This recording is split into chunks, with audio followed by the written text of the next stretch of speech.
বন্ধুরা, একটি গুহায় দুইটি নাগিনী যমজ বোন থাকতো। একজনের নাম ছিল সোনাই আর একজনের নাম ছিল রূপাই। একদিন সোনাই রূপাইকে বলল, রূপাই, তুই নদীতে গিয়ে একটি মাছ ধরে নিয়ে আয়। মণিমুক্তগুলো যদি আমরা দুজনেই পাহারা দিতে থাকি তাহলে আমাদেরকে খাবার এনে দিবে কে বল? তুই তাড়াতাড়ি গিয়ে নদী থেকে একটি মাছ ধরে নিয়ে আয়। সোনাইয়ের কথা মতো রূপাই নদীতে চলে গেল মাছ ধরার জন্য।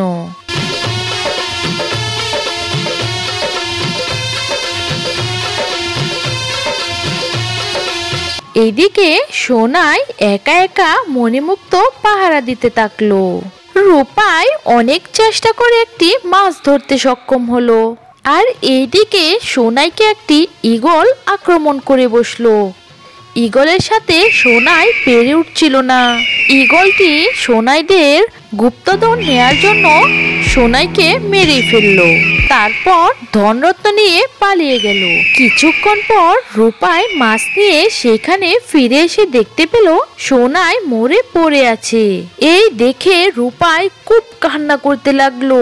তারপর রূপাই দেখতে পেল সোনাইয়ের চোখে তার মৃত্যুর কাহিনী। তার মনে জেগে উঠল প্রতিশোধের আগুন। রূপাই এক যুগ সাধনার পরে হাসিল করে নেয় তার নাগমণি। রূপাই আর দেরি না করে চলে গেল ঈগলের বাসার সামনে। সেইখানে গিয়ে দেখতে পেল ঈগলও সাধনা করে অনেক বড় আকৃতি ধারণ করেছে। এদিকে রূপাই ঈগলকে বলল,